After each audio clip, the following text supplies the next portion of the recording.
Galit yung ating mga netizens, mga kababayan, sa sobrang pagnanasa ng mga Duterte na iupo si Inday. Tumakbo na sana siya sa pagkapangulo noon.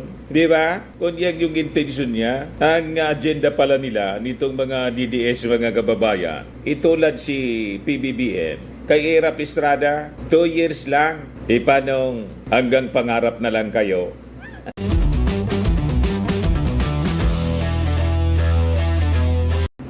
Sabi mga kababayan ni Maudigs na yung administrasyon daw po ni President Biden ng Amerika, not good for the Philippines. Ayan yun sabi niya po.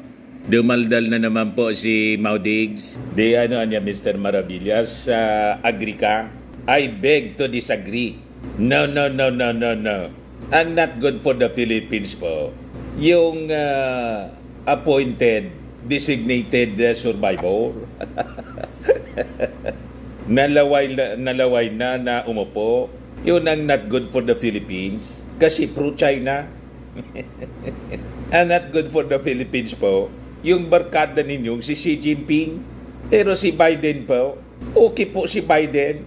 At halimbawa matalo si Biden, mga kababayan sa election kasi umariban na ngayon, mga kababayan, nakaganda pa yung nangyari kay Trump. Malamang manalo si Trump, mga kababayan sa Amerika. Ang importante doon, yung support dito sa ating bansa. And this time nga po, mga kababayan, may pinadala na high-ranking military official yung Amerika para bumisita po sa ating mga IDCA sites. Ayan po, top U.S. military official arrives in the Philippines to visit IDCA site. Very good. Ang very bad po, yung yung nausog. At saka ito, nag-advertise na sila, designated survivor daw. Sabi ng SMNI, change is coming. Sabi ko nga po mga kababayan, 4 years pa kayong maglalaway sa confidential funds. At malamang, pag 2028, matulad kay Lenny, mga kababayan, si Inday, kasi mas malala pa kay Lenny. Mas lutang pa. Mga reactions. Tingnan mo itong mga reactions ng mga tao. Di na makapaghintay. Si Lugaw 2. Lugaw number 2. Yun na yung tawag, mga kababayan, kay Inday. At mabuti, mga kababayan, yung mga kasama niyang undersecretaries and assistant secretaries, nagsipag-resign na rin po sa DepEd. Mamaya, ibigay ko, mga kababayan, sa inyo yung mga kwentong yan. But before ko na ibigay sa inyo, mga kababayan, yung detalye ng mga balitang yan, click subscribe muna dito sa ating YouTube channel and hit the notification bell para lagi po kayong updated sa mga kaganapan dito sa ating bansa. Like and share na rin po ninyo ng ating video. At huwag na rin po ninyo na skip yung ating mga commercial ads para tuloy-tuloy lang ang pag-unlad ng bagong Pilipinas. Sa mga naghanap ng malinis and spacious fitness gym, pumunta lang po kayo sa aming Colossal Fitness Gym. We also offer Grab Car Rental with our brand new 2023 model ng Toyota Innova. We also accept booking for those who are planning to travel via PAL and Cebu Pacific and other airline companies, local and international, and bills payment for Meralco bills, PLDT, etc. Ang Colossal Fitness Gym is located at 3rd floor Security Bank Building, Landco Business Park, Legazpi City, Albay. For inquiries, look for Chilon Maravillas. Contact number 0966-802-0949. Yan po yung aming Innova. Lagi na pong matao sa amin.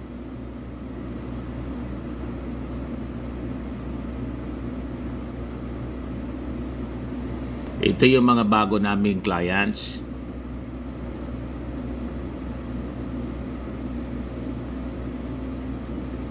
Pati mga foreigners po, mga British tourist po siya. Ito naman po, India National. Na-set up na rin po yung aming mga bagong gym equipment. May treadmill na rin po kami.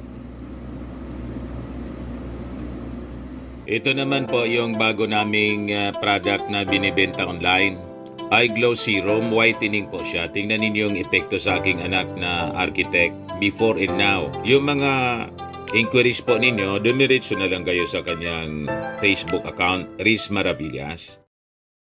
Ito naman po, Firmax Firming and Lifting Cream, pinapahid po sa mga pulses in affected area. Hindi pala dito. Pwede din sa mukha. Sa mga pulses ito, and affected area. Mainam po ito sa mga pains at paninigas na mga kasukasuan. Ito naman po, Automax Radiant Serum. Sa mukha naman yung application. Anti-aging po siya. You will look 10 years younger than your age. Sa mga cancer patients naman po, baka lang gusto ninyo itong itry. Ningxia Red Mixed Fruit Drink. Hindi man po siya gamot, food supplement siya. Kaya lang, gawa siya mga kababayan sa goji berry. Yung goji berry may anti-cancer properties. Yung mga inquiries ninyo, dumiretso na lang kayo sa aming messenger sa Facebook para masagot namin agad. Ayos po? Ayos na ayos, Mr. Maravillas. So, balikan natin yung ating mga kwento. So, ito yung sabi ni Maudigs, mga kababayan, na si Biden daw, not good for the Philippines. American policies under the Biden administration towards the Philippines, particularly daw, yung installation ng missile system sa Ilocos Norte, naglagay sa Pilipinas sa peligro. It has generated no small amount of fear among Filipinos, worried that the country has now become a target if war breaks out anytime. Huwag kami Maudigs. Yan kasi yung pinasasabi sa iyo ni Xi Jinping. Takutin yung mga mamamayang Filipino para mamihasa sila dito sa West Philippine Sea. Hindi po kami naniniwala sa mga rhetorics ninyo. Ang katotohanan yan, takot yung China, kaya nagagalit. Ginagamit nila yung propaganda, fear-mongering, para dumistansya tayo sa Amerika. Hindi ba pwede tayong dumistansya sa Amerika? Kasi katartado natin. Ang resulta, mga kababayan, ng pagdistansya natin noong panahon niya, nagsamantala sa atin yung China. Sabi nga po natin, matagal itong pinadject. Matagal tayong pinadject ng China. Panahon pa ng dating Pangulong Ferdinand Hidralin Marcos, yung mga anti-US campaigns na nag-culminate, mga kababayan, sa pagtanggal, hindi na pagrinyo ng US bases natin dito. Ano yung resulta? Ito na po. Umabanti po yung China at gusto na tayong lamunin. Hindi tayo papayag sa ganon. Kaya ini-infiltrate tayo ng China. Yung politika natin, may mga Manchurian candidate na po tayo. May mga nakaposisyon na nga po. May mayor na tayong Chinese. Mismong Chinese, mga kababayan. Hindi lang pro-China, Chinese talaga. Si Alice Goo. Imagine that.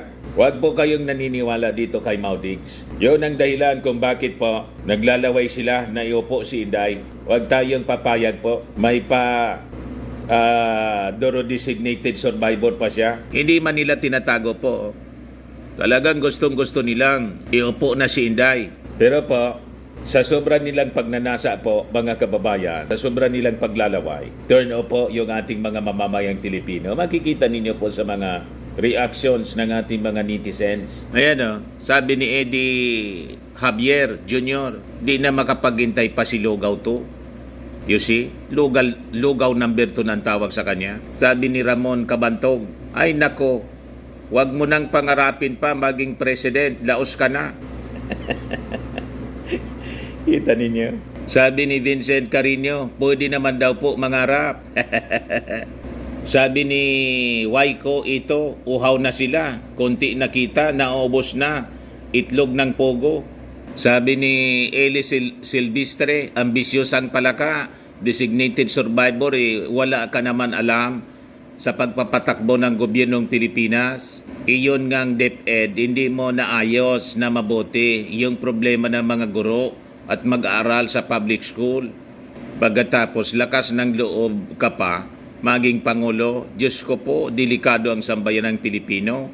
Isip-isip, kabayan, amen. Sabi ni Ronaldo Batan, designated confidential fund survivor. Sabi ni Suelo Zamora, kailangang wala nang maupong Duterte sa national position. Kainin na lang nila yung Davao City, ayaw namin sa anti-Filipino at pro-China. Kita nyo na, mga kababayan. Sabi ni Richard Magari, sana mag-resign na lang si Inday. sayang lang ang pera ng taong bayan na sinisweldo sa kanya. Sabi ni Nonito Inosente, yan bang gusto ninyong susunod na presidente? No way to Fiuna, no vote to Camp Duterte, pasok ICC. Sabi ni Jonathan Ele, kawawang Pilipinas, nagkaroon ng may saltik na Vice President, protect PBBM. Sabi ni Lovem, buti nga sir, kasi parang yumabang naman. Hindi naman mananalo yan pag kabayas kung wala pa si BBM. Sabi ni User XC, dapat impeach na yan. Ganon si BP pag tinanong na hindi alam, sinasagot no comment. Sabi ni Osilito Saupan, parehas ni Kibuloy, self-appointed son of God. Galit yung ating mga netizens, mga kababayan, sa sobrang pagnanasa ng mga Duterte na iupo si Inday. Tumakbo na sana siya sa pagkapangulo noon. Di ba? Kung yan yung intention niya, ang agenda pala nila nitong mga DDS, mga kababayan, itulad si PBBM, kay Erap Estrada, 2 years lang. Paano hanggang pangarap na lang kayo? Diba? Sabi ni Oscar Sirano, hindi alam ng mamamayang Pilipino na tao ng China, si PRRD, nang siya iboto natin bilang Pangulo. Sabi ni Mary Ortega, Lord, protect our beloved President BBM. Grabe si Sara Mao, hindi makapagantay. Nakaka-turn off yung lumalabas sa bunganga, parang hindi abogado. Lumalabas ang kanyang tunay na ugali. Thanks po, Sir Dan, sa update. God bless everyone. Sabi ni Kalutan, desperate na si BP, kaya haya na siya magsalita. She has no chance sa 2028 election, placing herself in a wrong way. Sabi ng isa pa, impeach na yan si Sara. Sabi ni Aquarius, madilim ang isip ng despiradong kapos palad, tulo laway makakyat sa Malacanang. Sabi ni Oscar Sirano, tapos na ang maliligayang araw ng maka-China Duterte and Company. Sabi ni Gary Felix, basta ako 101% big no to any Duterte again. Ganid at sakim ang angkanyan. Mahal ko ang bansa ko kaya ayaw ko sa sino mang Duterte, kahit for sure ibebenta ng nila ang Pilipinas. Nakita niya, wala man lang mga gusto ni isa sa mga nag-react. Turn off sila kay Inday. Sa pag-ambisyon, mga kababayan, napalitan agad yung ating Pangulong Bongbong Marcos na napakaganda ng ginagawa para sa ating mga mamamayang Pilipino. Ayun mga kakampi ni Inday, mga kababayan sa DepEd, nag-resign na rin. DepEd spokesperson si Michael Pua, Undersecretary Michael Pua, other executives quit. Very good. Dapat nga lahat, mga kababayan, na mga Duterte supporters na na-appoint ng ating Pangulong Bongbong Marcos, pagsisibaki na po. Kasi malamang sila po yung tiktik, mga spy sa ating gobyerno na nagpapalabas ng kung ano-ano mga intriga na nagiging base, mga kababayan, ng mga black propaganda laban sa ating administrasyon. So sa kanya pong Viber message, sinabi po ni POA na nag-resign sila. It is only appropriate daw to give the incoming Secretary of Education, si Secretary Angara, a free hand to choose the people that will form part of his team. Buti pa niya, Mr. Maravillas, ito si Michael Pua, may paliwanag kung bakit nag-resign. Si Inday basta nag-resign na lang, walang paliwanag. Basta ayaw na niya. Tapos biglang dinisignate yung sarili niya. In-appoint niya, dinisignate as survivor. Nanginga ng paliwanag, wala na niya akong idadagdag pang paliwanag. Yun na niya. Ganon. So, tama lang, mga kababayan, para magbigyan ng libreng libre makapamili si Secretary Angara ng kanyang magiging team. So, kasama sa mga nag-resign, mga kababayan, si Nolasco Mempin, Undersecretary for Administration, Sunshine Fajarda, Assistant Secretary, Office of the Secretary, Reynold Monsayak, Assistant Secretary for Procurement, tapos si Noel Baluyan, Assistant Secretary for Administration. So sabi dito sa balita, it was Angara who revealed Powa's resignation. Verbal pa lang, Undersecretary Powa told me that he's leaving and he's waiting for instructions from the Vice President kay Sara Duterte. Sabi ni Angara, Angara will assume as Education Secretary starting July 19 after na mag-resign si Inday. Ngayon, iwan ko kung doon sa turnover ceremony, a-appear pa si Inday. Pag hindi mag-appear si Inday, alams na. O, ngayon, dito naman po sa kwento ng pagbisita ng isang top official po ng US military. Ang purpose niya po ay para bumisita doon sa EDCA site. So sabi diyan, si Charles Q. Brown Jr., chair ng Joint US Military Chiefs, dumating sa Pilipinas kanina and set to visit one of the 9 designated facilities para sa American Rotational Forces under the Enhanced Defense Cooperation Agreement or EDCA. So maganda po yung mga developments ngayon na nangyayari para po hindi makagalaw ang China. Yung masamang adikain nila po dito sa atin sa West Philippine Sea ay masupla po. Huwag kayong maniniwala sa mga linya ng propaganda ng China na ito ay magiging magnet ng gira. Wala po. Yung US military bases natin po hindi naging magnet ng gira. Ito pang EDCA sites. Pero pag lumusob sila, magalo po ang balat sa tinalupan. Malamang paliparin ng Amerika yung mga ultimate weapons nila para pulbusin yung China. Para tapos na po yung mga pag-amo nila. Di ba? Huwag tayong matakot sa mga Chinese na to. Tama pa?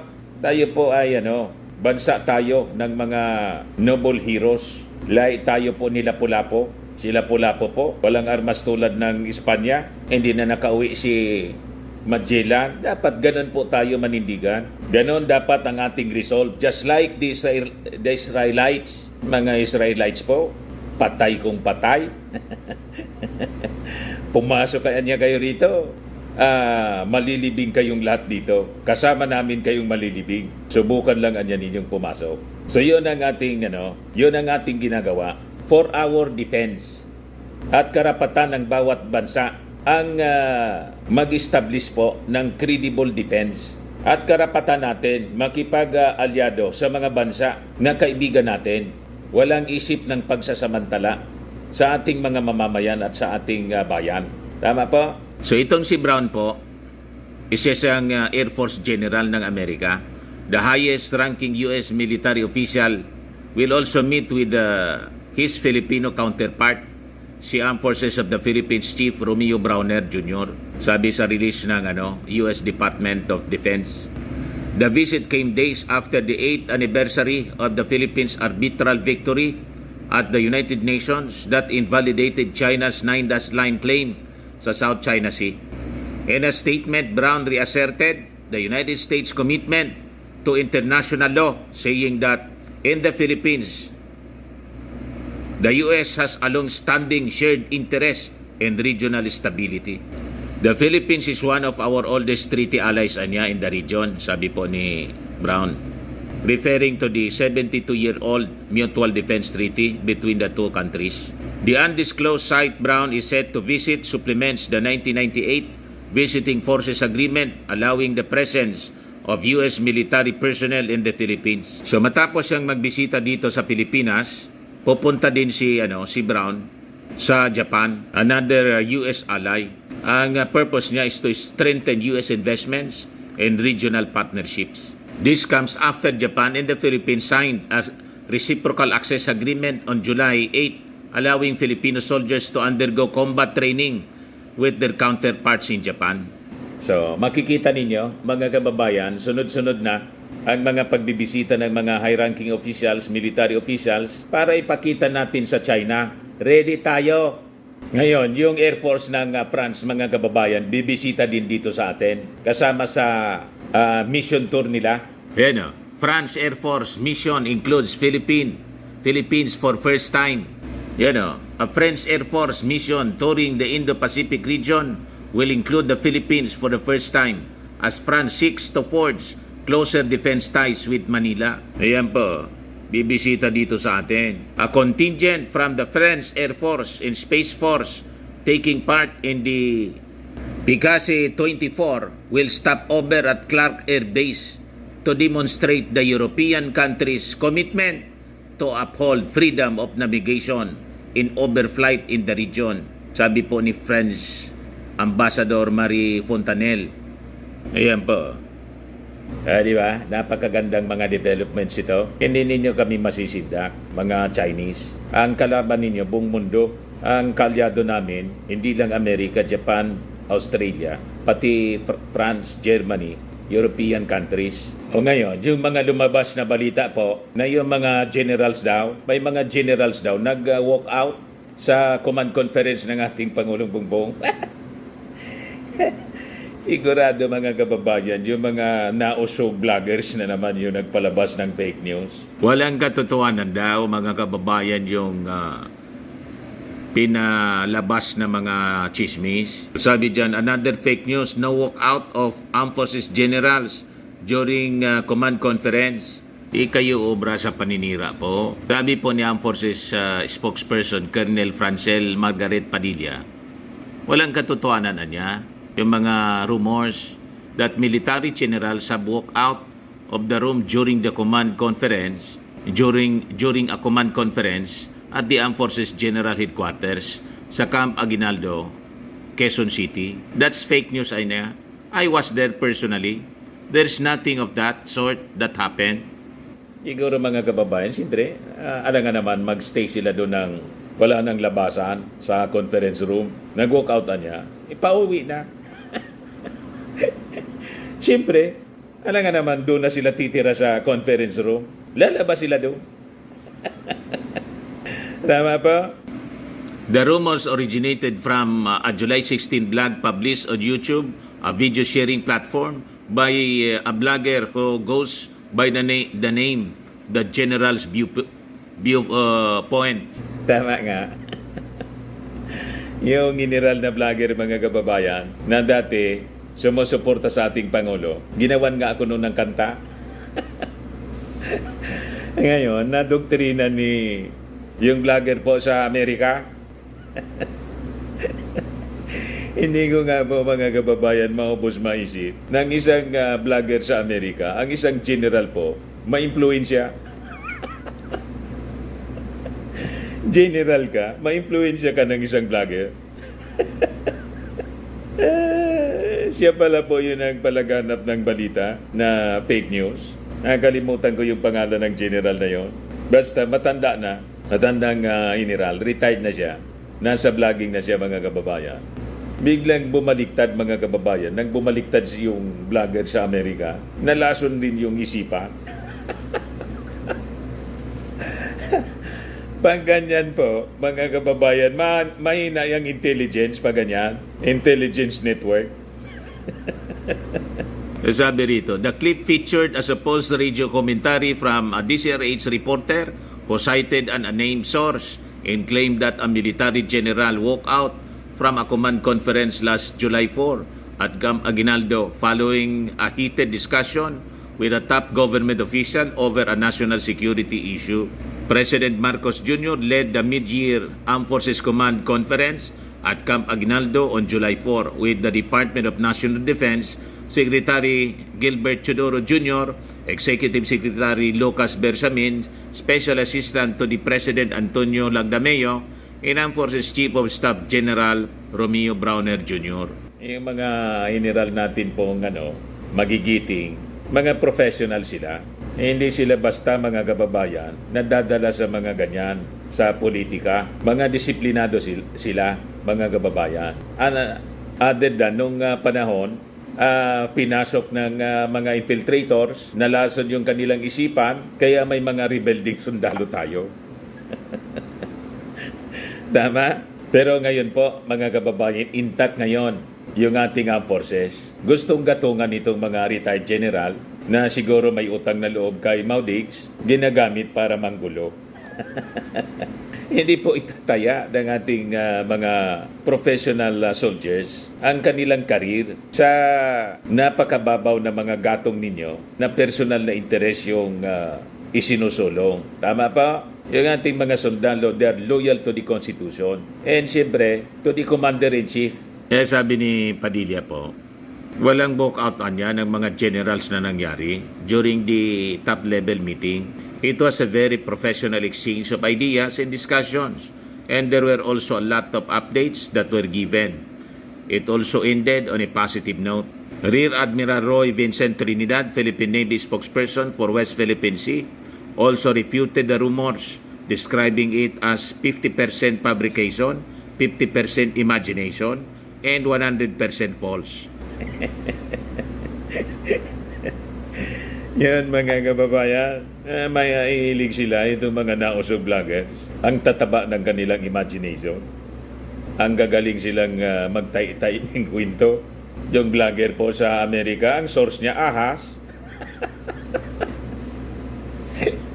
Puting ahas. Saan ka nagkakita? Pag sinabi mong ahas po, kahit anong kulay ng ahas, sinungaling yan. Kasi ahas nga eh. Diyan napahamak si Eva at si Adan. Simbolo ng diablo po yung ahas. Paano maniwala ka sa ahas? Pag ahas po, sinungaling yan. The Armed Forces senior officers and the entire organization na niya, for that matter, conducts itself in the highest level of professionalism, sabi po ni Trinidad, who was also present during the command conference. Gayang nagpapaniwala sa kwento nila. Ang kwento nila, kwentong kasinungalingan, kwentong kutsero. Ayan man lang po, mga kababayan. Ako po si Dante Maravillas. Bye-bye. God bless.